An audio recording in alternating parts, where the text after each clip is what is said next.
If you have been denied a US visa ever before, you're probably bound to come across the question, well, have you ever been denied a visa before? And if your answer is yes, they're almost always going to ask you, why do you think that was, right? They're going to ask you, why were you denied the visa? And that's where the problem comes, because that's really the scariest part of the interview for the people who have been already rejected.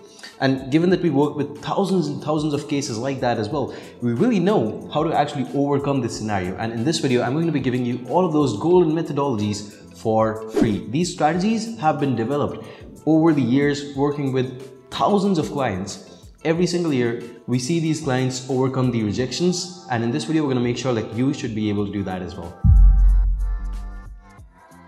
Now, here's the problem. Number one problem over here, I would say, is that you're concerned about another rejection. And of course, this question is something that almost a lot of cases is the last question for the interview where you've been rejected before. They ask you this question. It could be the first, it could be the, in the center, but one thing is for sure, if you give the wrong answer, this is probably going to be your last, because that generally results in another rejection. And what that essentially means is that you will have to go ahead and do the process all over again. And there really is no guarantee that you'll get it next time either, right? The second biggest problem over here is that there is no point lying.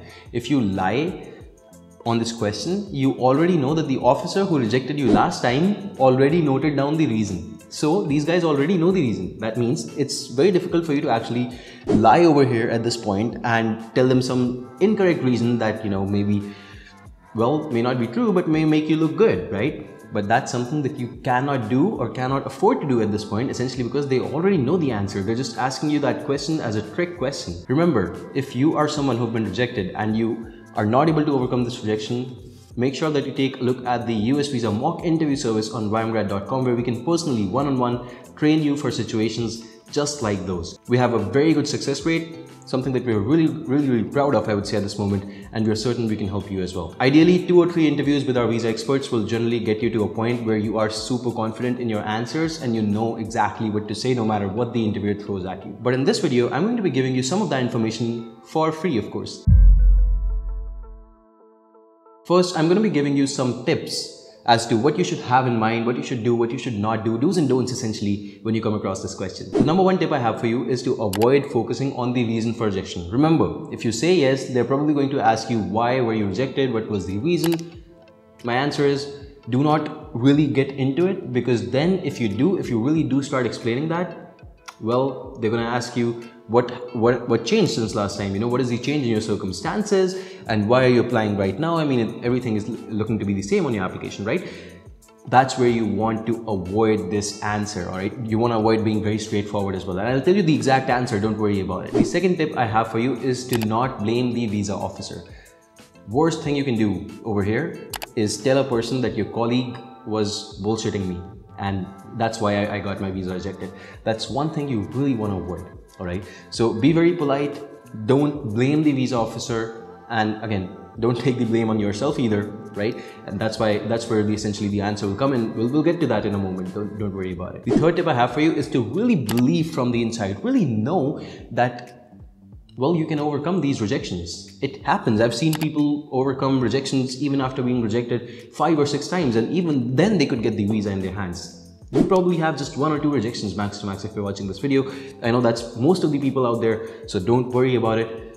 It's very well possible, and you really gotta believe it from the inside, The tip number 4 is to do not focus on suspicions. If they ask you why were you rejected, you probably don't want to start with something like, I suspect I might have been rejected because, I think I may have been rejected because. So you want to be avoiding these as much as possible. That's suspicions, that's hearsay, that's essentially what you read online speaking through you. You really want to avoid those views, okay? Unless you really know what you're doing, you really want to avoid starting with something like that. Point number 5 is to speak confidently. Very important, but when you actually speak confidently, you put yourself across to the person sitting there and they really understand that this person is probably actually good enough and they should be given the visa, right? You really don't want to stutter. You really don't want to give them the impression that you're very nervous, and you really don't want to mess up the interview by actually showing them that there's probably something wrong going in your mind, and you're really nervous because of that only. You're being truthful, you have nothing to hide, so act like it. Act confident. So how do you actually answer this question? It's a very tough one, right? Well, of course, you're going to say, yes, I was rejected, officer, but how do you say why you were rejected? Three things over here. Number one, remember that they already know the answer. You cannot lie, of course. They already have it on their documentation from the previous visa officer on your profile. It's already reflecting what was the reason. Now, the officer may not have told you the exact reason very, very clearly, but they already know. Alright. So the previous officer may not have told you, but the new officer knows from the previous officer that this was the reason. Number two is to actually talk about the reason.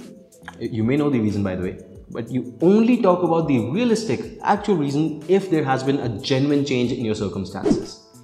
Otherwise, point number three, do not talk about that reason. Don't mention the exact reason. Now you're going to ask me, what should we mention then, right? So here's what my sample answer is going to look like. Officer, I'm unsure of why I was rejected, but during my last interview, I was stuttering quite a lot out of nervousness. And maybe that's why I may not have been able to answer the officer's questions properly. I believe this may have been the reason. So you see, what I essentially did over there is, I know that my circumstances did not change, but I told them, going into it as well, straight away I told them that, look, I may not know the answer. I may not know the answer to your question. I'm not going to say that I think this may have been the reason, I think that may have been the reason, without actually telling him that, yes, I actually do not know the answer over here. Secondly, after that, I give them an answer that is very realistic. A lot of people have, well, nervousness on the day of the interview. A lot of people are stuttering just because of that nervousness, and that's okay, but that's also one of the biggest causes of rejections if you actually read about it. Rejections happen all the time just because people stutter, just because they sound a lot nervous, and just because the officer suspects there's something going wrong, but there may not be actually anything wrong over there, right? So that's the reason I fed them.